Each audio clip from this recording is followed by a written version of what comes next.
Alright, we are back with more Skyrim. We just are working on the Thieves Guild quest. I got the super rad looking Nightingale outfit. Going to get the skeleton key, which is an artifact that can open any door. Seems pretty fancy.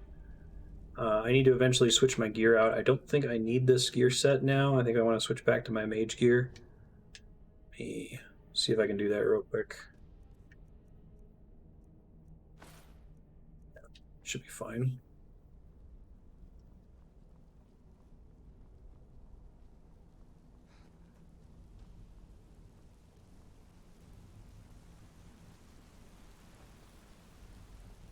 We are at the end of the main quest and have been for a while now, but was not strong enough to do the final area. So doing some of the main side quests, like we did the mage quest chain. Now doing the Thieves Guild to see which one to do after this one. Then at some point I'll go back and actually try to finish the game. Maybe next episode, though we haven't gotten that many levels from either the mage quest or this one, so I don't know if it's going to be enough yet. Go somewhere and try to save up a bunch of money. So it looks like the title screen was loud, but the game itself is still super quiet. Let me try turning it up here. What was that? Oh, it's a Dargon. Hey, thanks for the follow-up. Right, let me just confirm that the quest that I have selected is the one that I want to do here.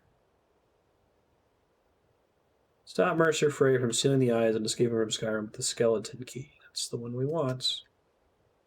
Now, I think I want to fast travel to that then. Yeah.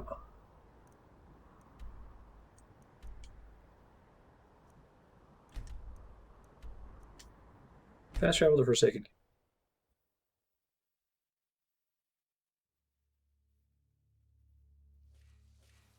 Vanilla, although I disabled encumbrance, which I kind of regret now, but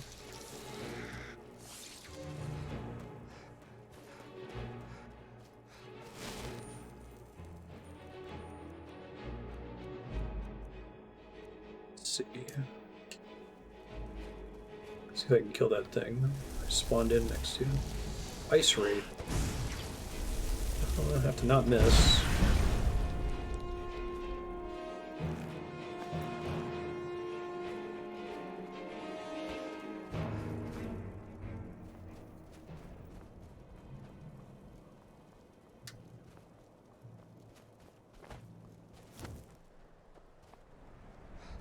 Speaking of having encumbrance disabled, I might need to look through my items because I switched off a bunch of stuff when I equipped the Nightingale armor. Probably have some more pieces that could increase my magicka regen.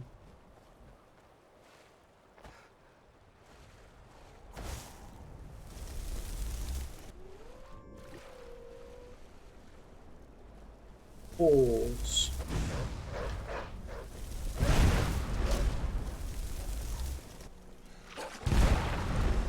Kaboom! Oh, I might have a stealth archer yet. Good question.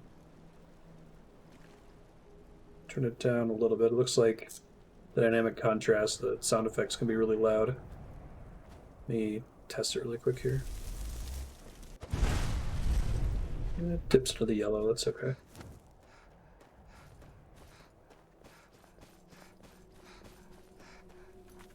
Make sure I'm quick saving frequently.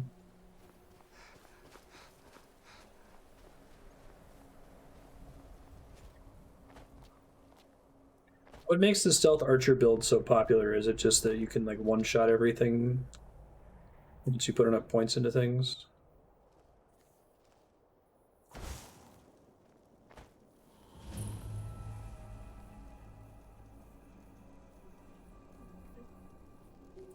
I wish you could do stealth magic. I instinctively went to go turn on VATS. Bummer. Time to end this little game.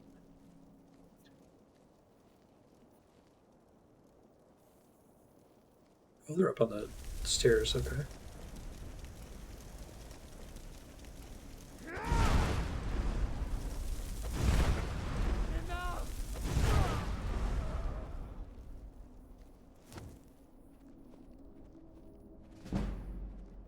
Sneak increased. Wonderful.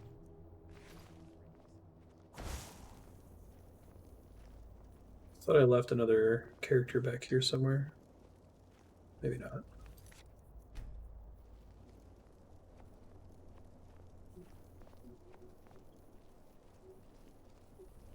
High damage multipliers. They can never find you, so you never get hurt. Sure.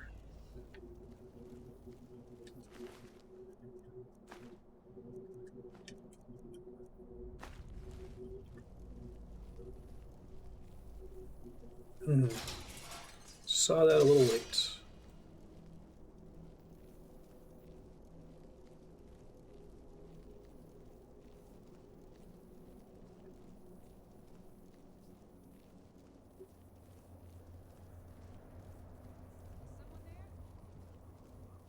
Yeah, it's like anti-synergy, right?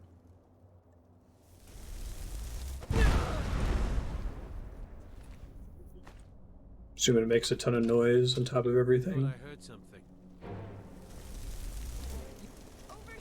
You thought right. Oh, hi. Yay, splash damage. Not having to aim effectively.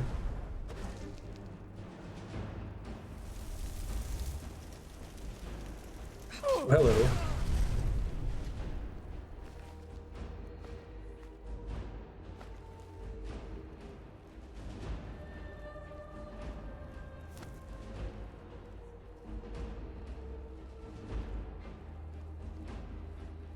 Yeah, I've been trying mage. Once you start to have a decent amount of regen, it's a little bit better. But it definitely felt pretty bad early on. Where I was like having to run away or chug potions in order to be able to actually like do the things the character could supposed to be able to do. For armor and iron axes.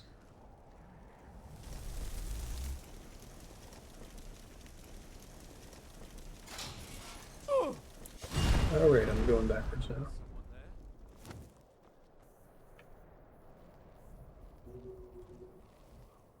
I think it's someone above me? Yeah, that makes sense.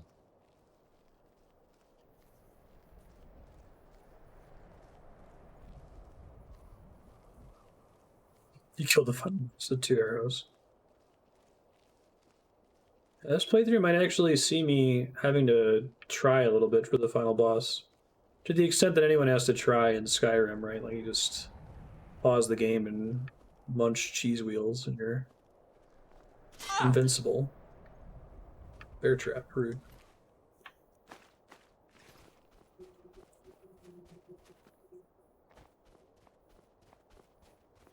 I have to climb up somehow.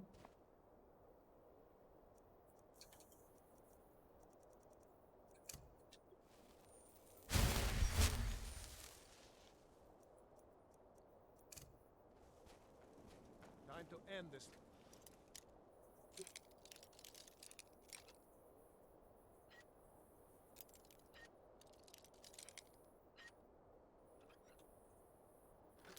Sweet. Okay.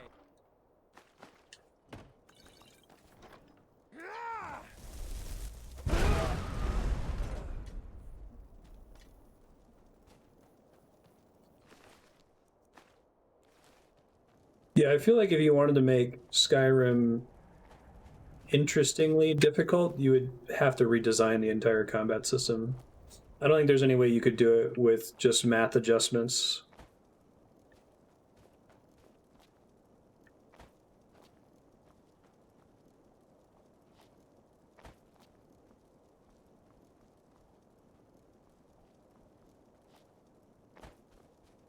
It's not really Bethesda's bag, though, is it?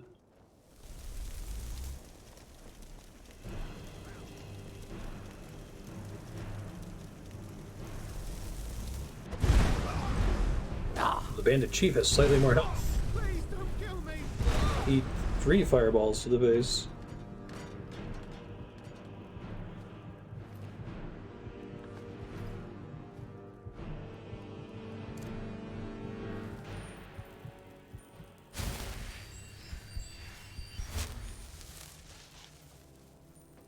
Yeah, and like, I would much rather that be handled more traditionally with like a limited food inventory that's slot based rather than weight based, and was devoted explicitly to things that are able to heal you. Like that would be a good step towards balancing it, would be to have, okay, you can only have so many potions, you can only have so many food items, right? Instead it's very muddied because it gets mixed with all this other crap like art objects.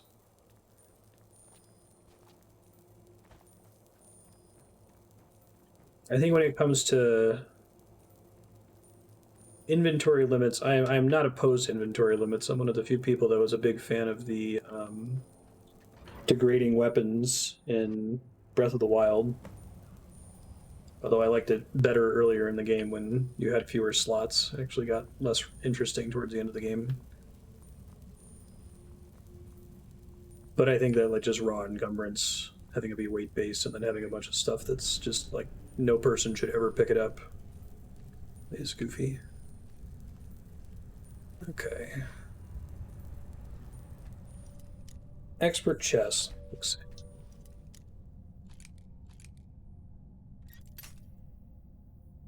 A little bit too much there.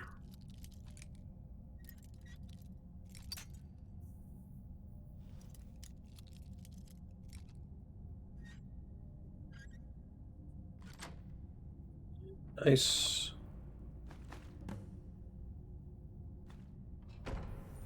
God, those flawless amethysts are part of a quest. And that's why I pick up every stupid piece of garbage in the game.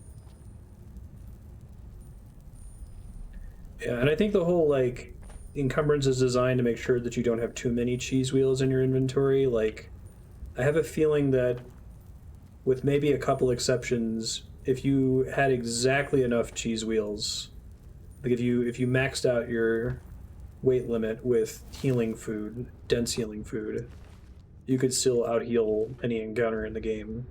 It would just add the hassle of then, okay, now I have to travel back to town, go to my place where I'm storing all the shit that I'm finding, restock after every fight that I choose not to think during. Or a cow. Ooh, piece of garbage. Ooh, piece of garbage. Exactly.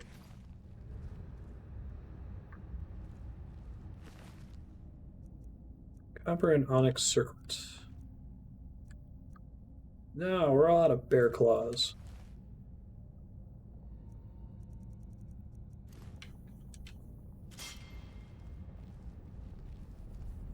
That sounded bad.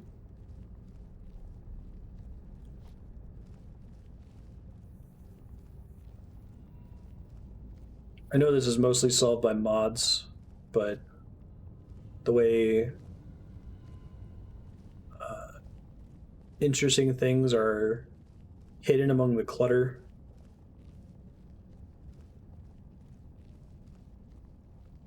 Even just stuff like that stone bench, right? Like that's interactable.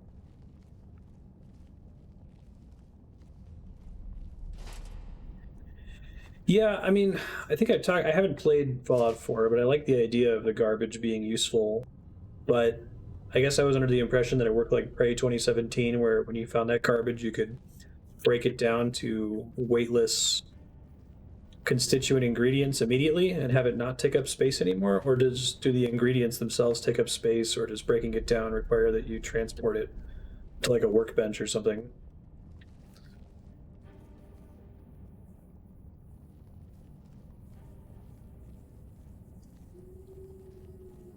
Yeah. That's exactly where I'm coming from with it, King Saucer. If anything that wasn't meant to be a meaningful question of should I pick this up or not was simply weightless and like possessed its own section of the inventory for junk. It was like a vendor trash in an MMO. You just talked to a merchant and could sell all of it instantly.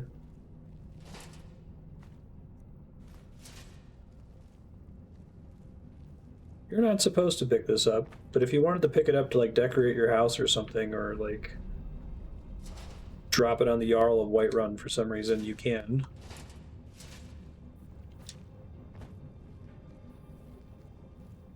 Breaking it down requires a workbench, and it still has weight. Oh my god, that sounds terrible. Yeah, Prey 2017 is laid out like a Metroidvania, since it's on a space station instead of an open world. So it's able to place the workbenches that you use to disenchant items fairly close to each other. You never have to walk terribly far from new junk items that you want to DE. And then after you disenchant it, the resulting ingredients weigh nothing. I thought that was great.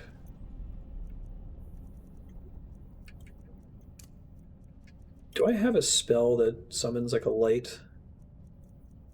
I kept wanting to get something like that. Maybe it's on my hotbar. Bury the Jarl in 3 tons of Dwemer scrap.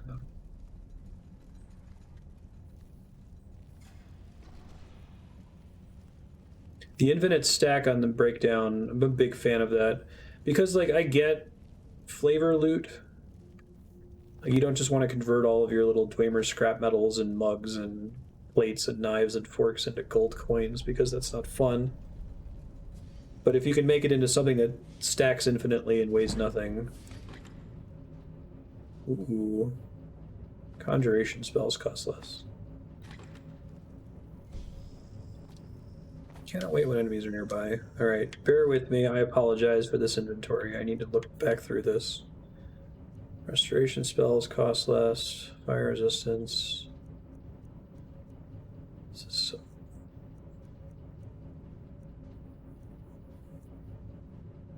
It's like,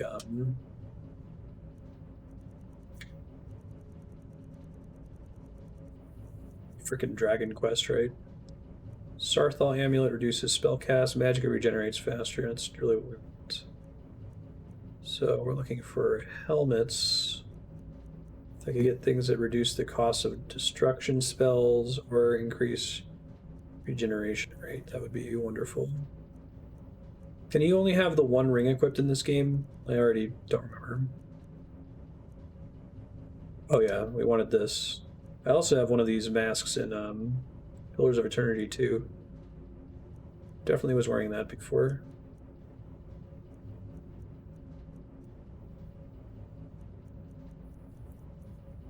I'll have to do for now. Yeah. Well, I think there's an argument. It's like, oh, the UX would be less terrible if I had limited inventory, but I still don't like it. Lightning bolt.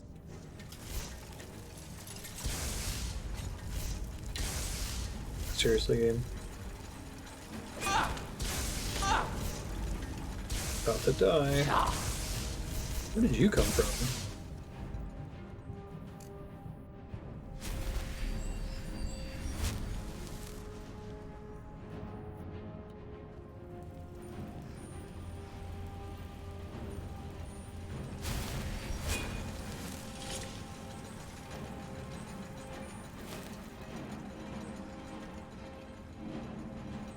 Alright. Let's play a zombie game. Name of the game is Backpedal and Attack.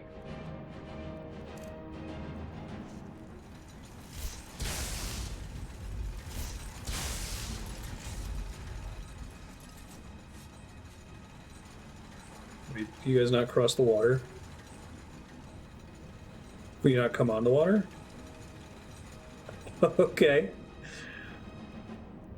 Try ice, I guess. Are dwarven things resistant to magic in general? Resisted ice sword. Whoa, you're not supposed to be able to come in the water? We just established this?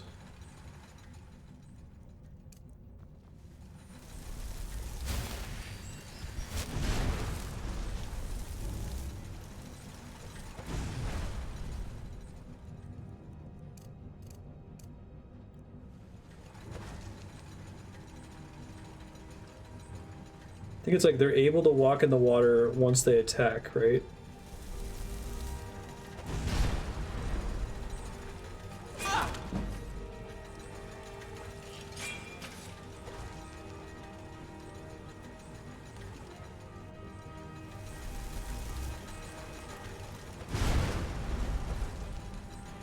One down.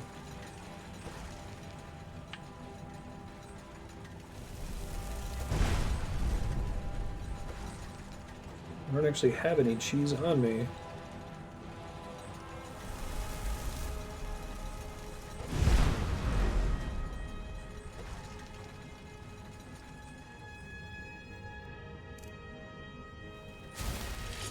Multiple times more than any shopkeeper could afford. That's frustrating. Yeah, it's like there's all these, like, a bunch of little half-baked ideas. It's kind of what I think of these Elder Scrolls games. Well, I guess Skyrim and Fallout are the only ones I've really played from Bethesda. So I shouldn't judge the whole series without more context.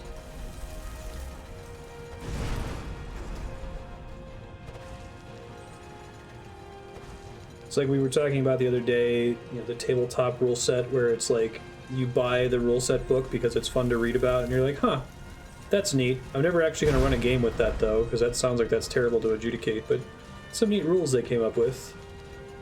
To me, a lot of Elder Scrolls mechanics feel like that. It's like, oh, I see why you came up with that as a game mechanic. It doesn't seem fun, but it's kind of neat that it works that way.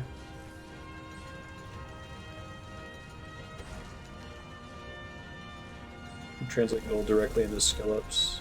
Sure. First try.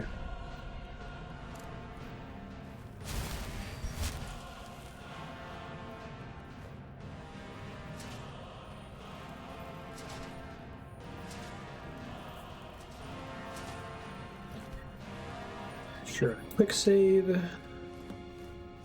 Hey, there's all the flawless amethysts.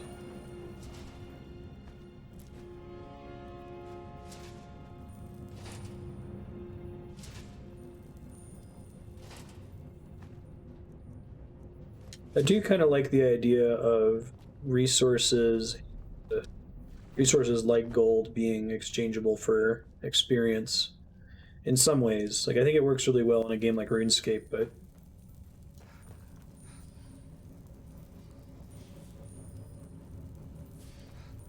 I think when it's an MMO, there's a lot more pressure on the developer to make sure there's no cheesy way to get infinite or near infinite money. So if any of those systems exist, they're likely to patch it out, whereas a single-player game, the devs like it to be like, who cares? It's a single-player game.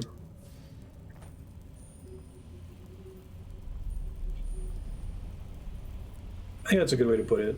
Ideas that work decently fine on their own, but once you like combine them in other systems.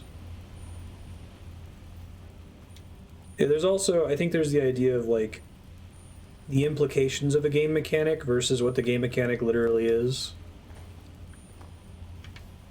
You know, there's the sitting down and brainstorming how you want your game to work.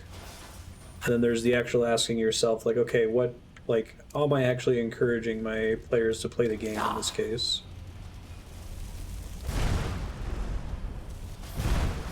There's often a gulf there.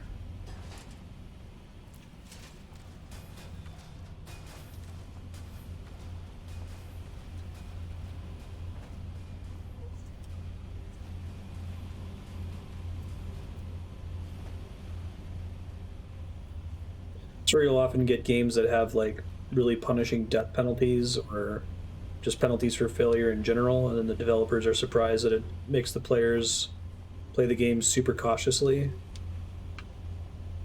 It's like, what did you expect? Thought that was interactable.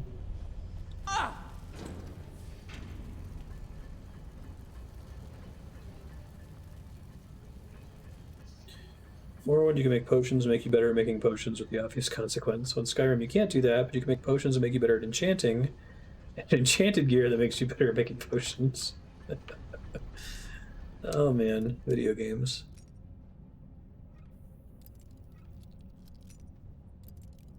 I think that's important too. Like, you got to remember that players have the hindsight bias.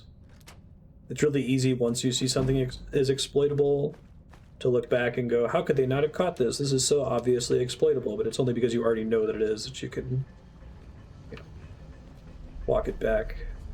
It's very difficult to discover that kind of thing in testing, especially in like the design phase. So usually the stuff by an alchemy lab is a hint as to things you could make. I guess.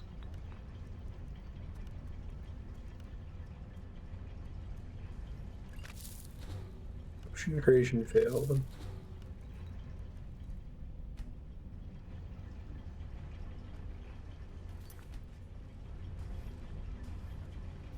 Like, just look at the iteration on the voting system on this channel. Right, like every iterative step in the voting system made perfect sense at the time it deployed, and it was only after it came out that we're all like, oh, this actually encourages people to do this. None of us really thought of that. Now it makes perfect sense.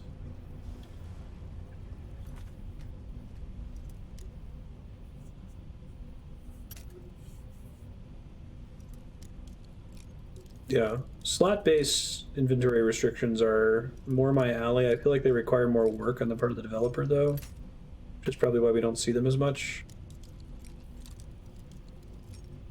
Like, slot restrictions are more authored, right? Weight you don't have to think about. Like, ah, whatever, the players will figure it out.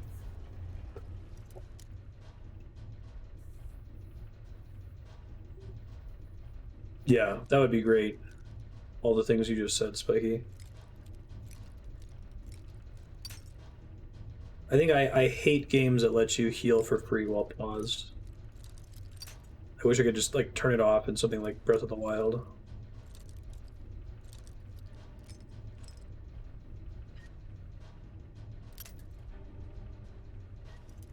There-ish.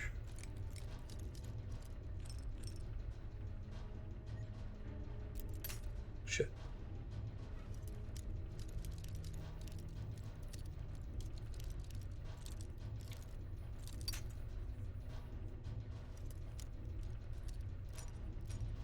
Estus Flasks did it right. Every game doesn't have to be Dark Souls, but I love everything about the way Estus Flasks work, from the way they come back, time investment to consume one, and there have been other games that have iterated on the Estus Flask. I like that Hollow Knight, you have to spend time to heal, but the way you get healing back is by being aggressive and attacking. That's kind of cool.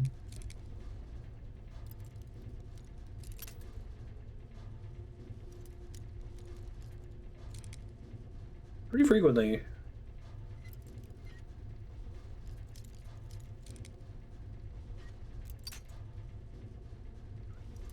Every game doesn't have to be Dark Souls. Wouldn't it be nice if it was?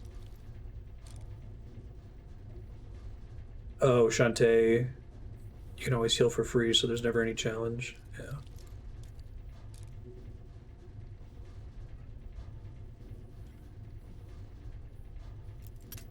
God damn it. I was like 1 pixel away.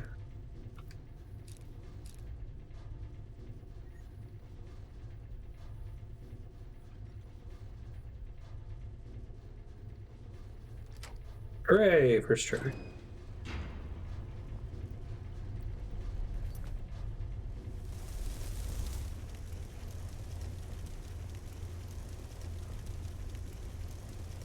We'll just come around the long way.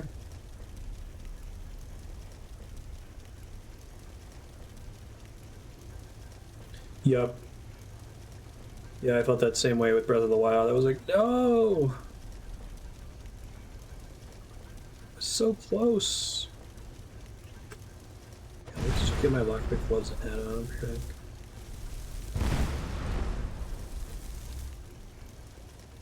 I also don't know how I feel about items that give you a stat bonus where it's trivial to carry that item around with you, equip it for the thing you need it for, and then immediately unequip it.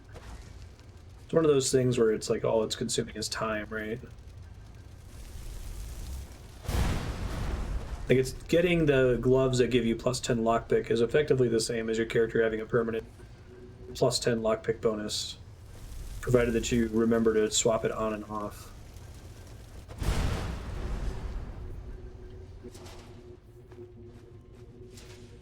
You get into some oversimplification problems there, I think, where it's like, okay, are we just going to automate every decision for the player? But at that point, it's like it's a non-decision. I guess, how much does my... Suppose I'm not cheating. How much do my gloves weigh?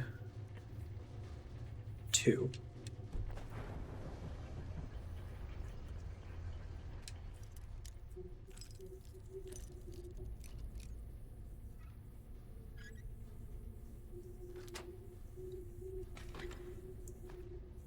Gold, lockpick, magicka, stamina, recuperation. Or stamina did something else. Is it just how fast you can run, or is there any... Do they use that design space anywhere? Does anything like consume stamina spells?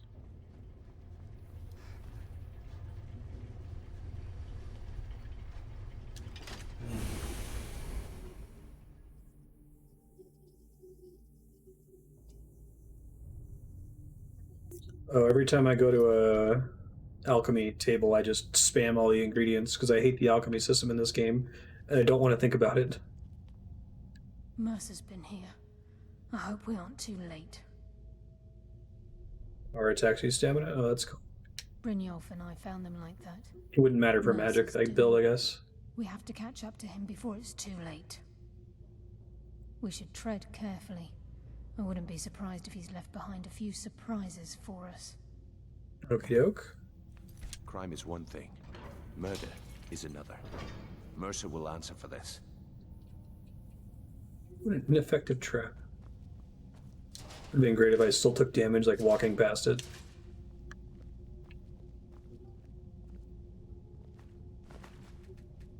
Okay. Expect me to do some lockpicking in here, I take it.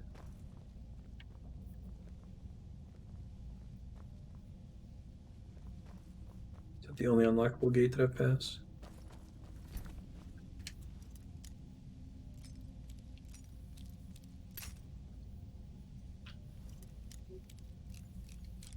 I'm gaining a very small amount of lockpick XP whenever I break a pick, right?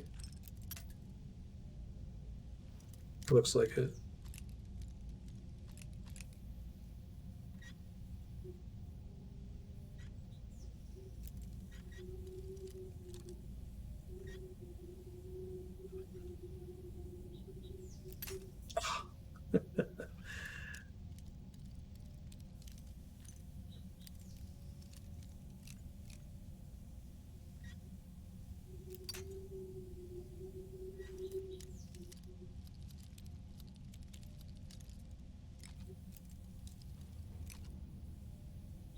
You get better at visualizing the number ring around the lock.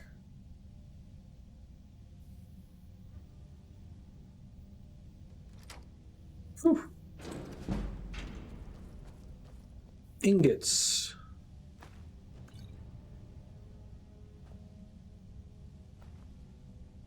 Right, so like the gold ingot is worth taking. The gems are worth taking because they weigh nothing. Special amulet is kind of neat. Sometimes you can tell what the... I feel like the way you tell what's an art object and what's a thing that you're actually meant to take to sell is to like divide the value by the weight, or the weight by the value. I'm sure someone's made a mod that does that.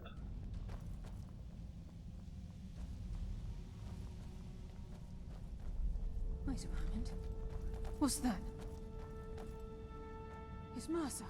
Look, down there. I'm on it, lass.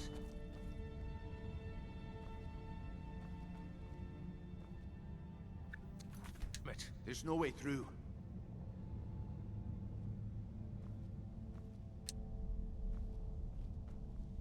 That person is busy. He's toying with us. He wants us to follow. Aye, lass, and we'll be ready for him. Let's keep moving. Like you don't both die in the process of doing this.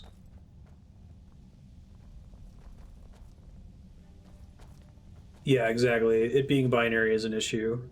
That's something that Dark Souls solves, where like different breakpoints affect the iframes on your dodge. I want to say Dark Souls 2 had it was a smooth gradient where like every tiny incremental bit of additional weight affected your dodge roll instead of it being breakpoint based. They may have also been breakpoint based.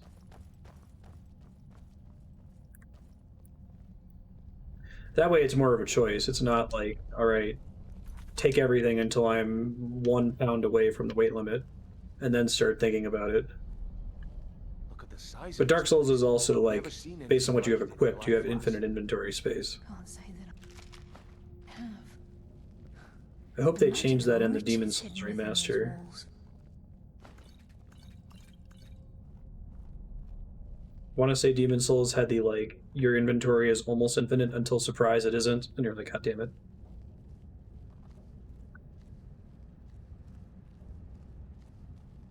Yeah, I like that. It's a trade-off. I guess I like when weight or encumbrance is used when it's equipment, the way Dark Souls does it, where you can carry an unlimited number of items, but then you're making a choice and a trade-off with what you choose to equip. You can equip the crazy heavy metal armor, and your defense will go up a lot, but your dodge roll will suck, and it's going to drain your stamina a lot. When it's just an inventory encumbrance system, then you're making decisions about, is it convenient for me to walk from point A to point B? How often do I have to bank for the game to remain fun?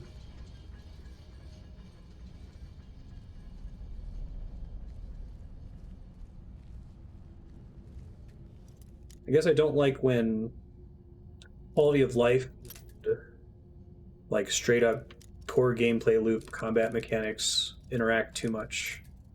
That's something I kind of didn't like about Hollow Knight, that a lot of the badges or whatever, the upgrades, were really, really nice quality of life bonuses, but they competed with like combat bonuses.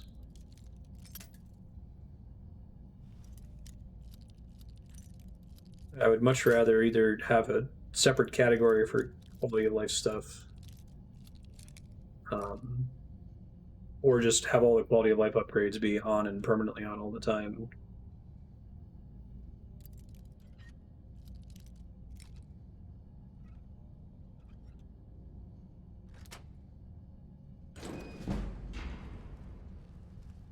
We've talked a lot about like all of the super situational abilities in a game like Final Fantasy Tactics, where they're really cool, and most of them you're never going to get an opportunity to use because they're so situational, and they only let you equip one of them. The game would not be broken if they just gave you all of them. I heard something. Otherwise, why would you ever take the thing that lets you catch a thrown item? How long is that a relevant event in a game? That might happen like one time in all of Final Fantasy Tactics. I can smell your fear. Roll distance was a gradient in Dark Souls 2, but there were breakpoints for the type of roll in the iframes. I see. I like there being a mix there. It's fair.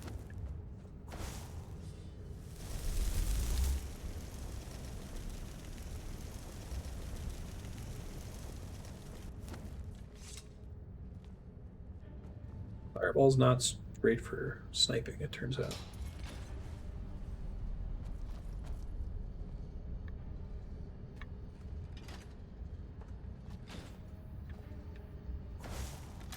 It's like a one-time launch type situation.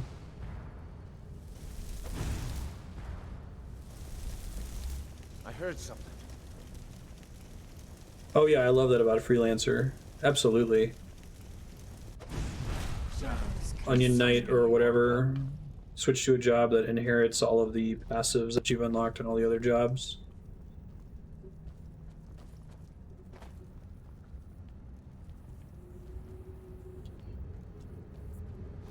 I guess it's unfortunate that the way it works in a game like Final Fantasy V, like, you don't get to enjoy those benefits until the game is practically over, in most cases.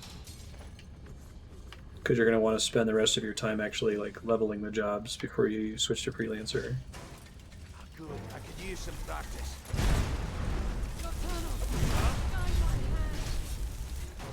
Would love to not burn you guys. Hey, you guys do way more damage to those things than I do.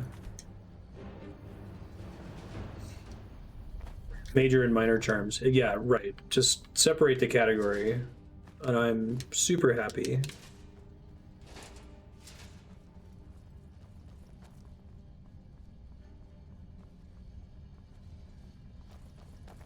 I think there's a lot of games that will do that. Like they'll make the wow. What did I save last?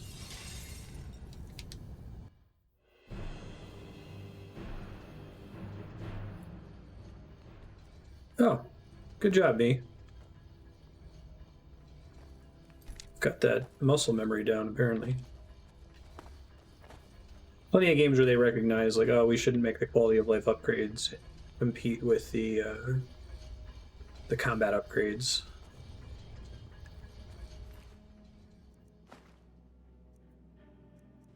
I think I'd like would want to go extremely granular with that and say, like, don't even make passives compete with actives, because then you get the Diablo problem where at any given time you can only click one active ability in a game tick, right?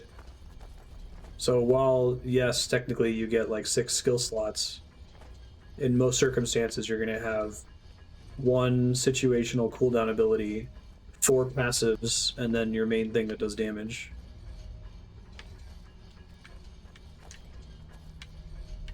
Alright, let's go get a way to open this thing. Let's not get killed by this trap in the center of the room. It seems bad.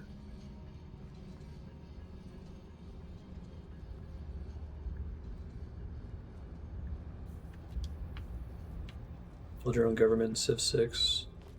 Divides the powers into 4 classes, and you get different amount of slots in each. Yeah. I think that's good.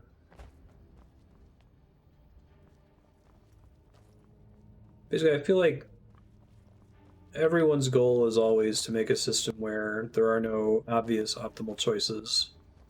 But that's like close to impossible. And I've played precious few games that have even approached having a good chunk of their skills being competitive with one another, right?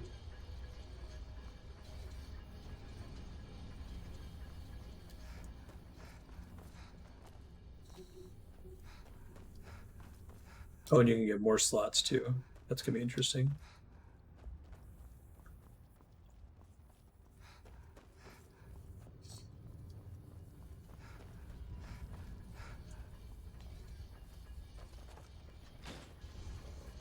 Keep as quiet as you can.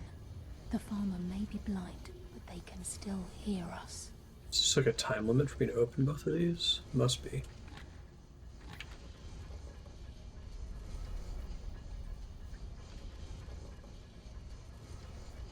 Farmer already dead. Reventure. What kind of game is it?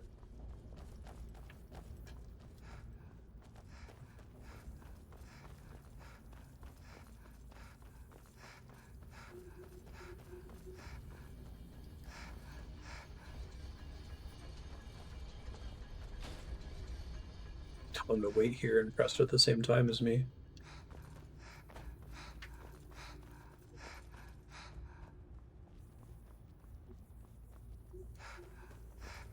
I like those words.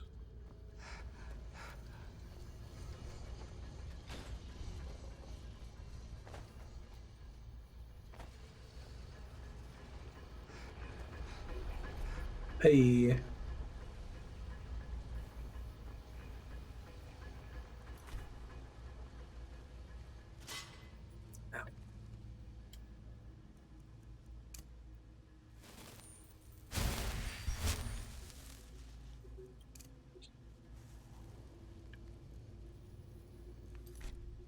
Looks like we can take the low road or the high road across this chamber. Your choice. Low road or high road? Who's there? That's why I'm the best. Did you really brag about that just now, Bernolf? What a goof.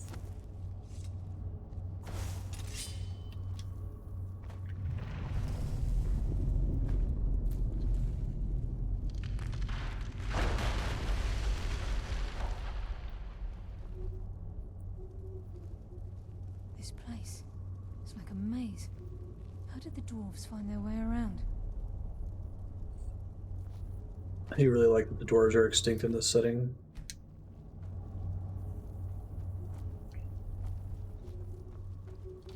was that? Lots of different endings.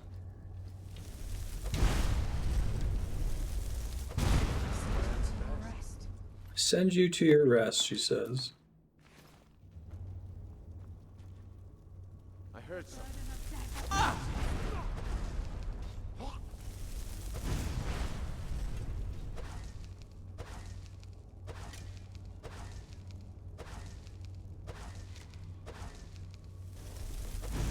I think they've got the message. You think so? Oh yeah, that sounds awesome, Leon. I think there's a lot of upgrades in video games that degenerate to like the Pot of Greed in Yu-Gi-Oh! The card that is free and replaces itself and draws an additional card. I've never played Yu-Gi-Oh, but it's like an elemental enough design mistake to cross my desk a lot.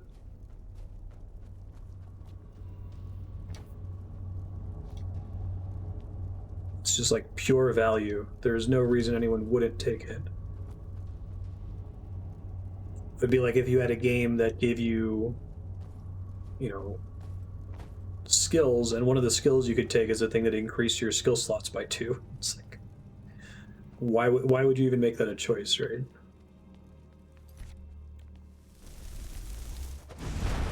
Come, taste the darkness. That's why I'm the best. It's a big problem in, I think it was 3rd and even 4th edition D&D had a feat tax problem, Wait, I hear something. To the feet then. where there are these really powerful feats, usually around like weapon proficiency, and most of the combat math was balanced assuming a character would take it, so it was a tax. It's like, you basically just have to take this. It's gonna burn one of your slots, sorry. I guess you could not take it, but then you're gimping your character.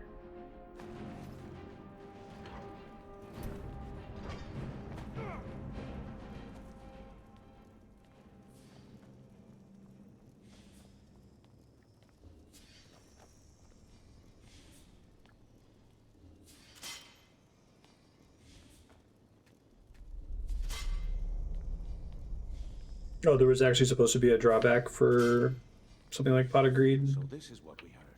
The entire tower collapsed. The only reason he'd do that would be to block pursuit. It must be Mercer. We'll have to find another way around. I haven't played enough 5th edition. How did they try to deal with the feats problem? Aren't they like not even part of the core game? You don't necessarily have to have feats. In his hands, there's no telling what he's capable of.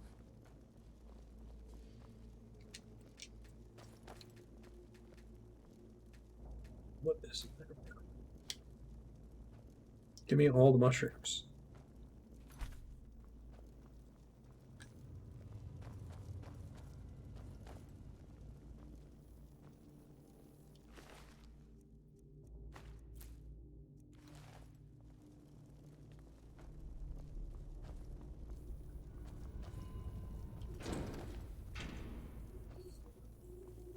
Sure, you would have to make the other abilities very impressive, I think. That's where I really want to see a heavily metrics driven and like automatically balanced video game. Where you're just gathering live stats on like player usage of abilities and just tweaking things automatically. No or minimal human interference. This place. It's effectively what they do with something like Diablo, but it's on a very slow time scale and with a lot of human intervention.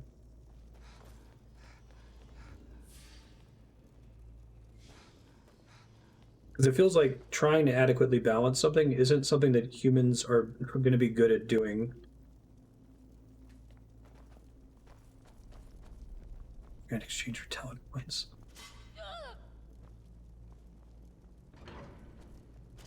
Feats have the problem in 5th edition where some are blatantly stronger than others. Oh, okay. Yeah, making them not flat bonuses is helpful though. Sure's bones. Look at that monstrosity. It's a dwarven centurion. Very tough and very deadly. It depended on you guys to Take kill the it because I beast think it on or resists sneak magic. around. It's your call, lass. We're right behind you. Who's there?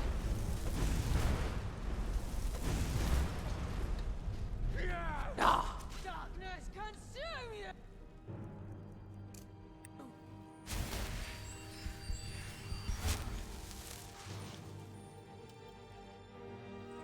Yeah. People that have just been involved in game balancing for a really long time, Nocturnal. thinking about the math of balancing. I think that devs in general are more mindful about it than they were 30 years ago, which obviously isn't surprising. You wonder, like, how much of that is, Yeah. God. How much of that is, like, a passed-on oral history between developers? How much of it is, like, developers becoming increasingly savvy about what constitutes good and bad game design? How much of it is devs just playing good games and taking inspiration from them? Whoops. Did not mean to fall there.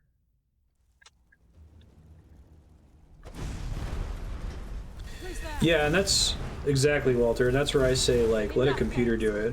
Right? Obviously, it would go to shit if you gave computer complete control over it, but I guess what I'm envisioning is, like, you take a game like Diablo 3, you run a season, you find out that build X is the optimal build that everybody's using, right? And what developers do manually now is that they do that, they find out which one's optimal, and then they, like, slowly go through and tweak the numbers for every other skill and piece of gear in the game until it starts to catch up to that optimal build. But I feel like you could do that on almost like a daily basis. You could say, okay, today metrics show that this is the optimal build, so anything that's not that skill gets a plus 1% DPS boost, right? And you just keep doing that every day until just the flat numbers get to a point where players are using the things and they're performing well. Darkness consume you! You buff the skill's damage by 0.8%.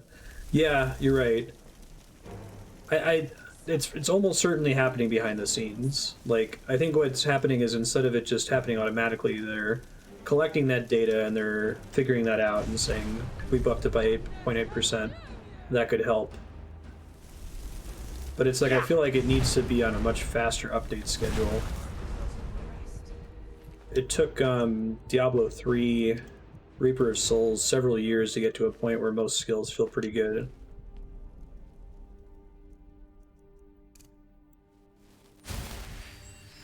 Depends on the game. I mean, who really cares in something like Skyrim? But if you're playing a game that's all about efficiency like Diablo, I think it is a big deal.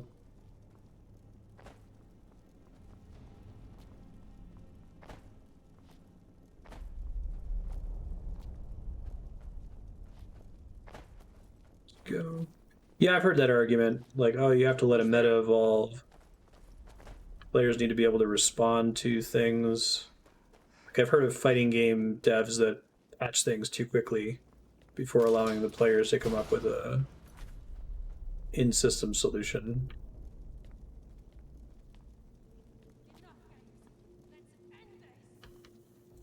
Yeah, the classic why do they still print bad magic cards question. It's important to player discovery to realize, like, oh, this card's actually inefficient. Like, that feels good. That level of mastery. The feeling of looking at options and determining, ah, this one is the one that I want the most, can be fun. But it depends on the game.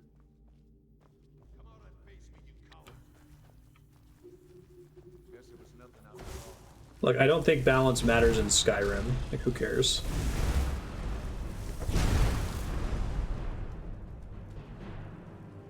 The combat's clearly a second thought. It's not the core gameplay loop by any stretch. You could cut it out, or you could give players a press A to kill enemy, but wouldn't really change the joy most people get out of it, I would say.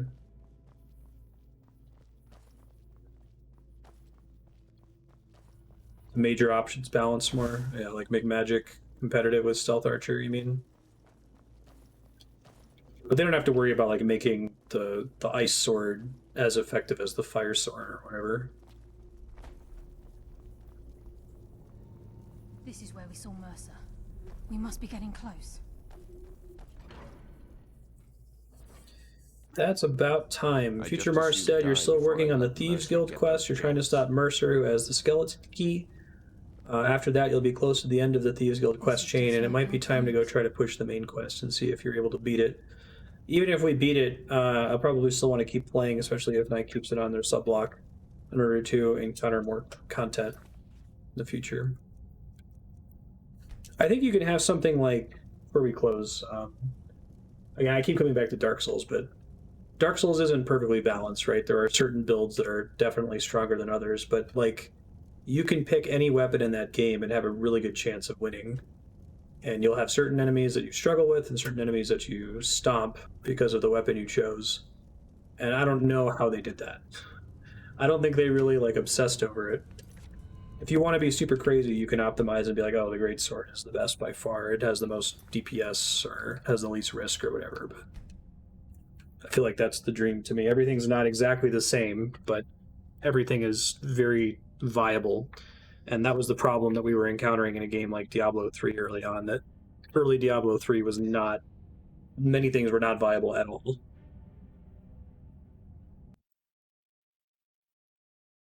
Like with Magic, you don't want to have a situation where it's like, just play a blue deck. This kind of deck is the only one that can win. You have no chance if you play anything else.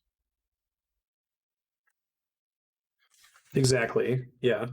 Playing Dark Souls with a suboptimal build doesn't actually feel bad. It feels fine. It can actually be kind of fun to try to challenge yourself with it.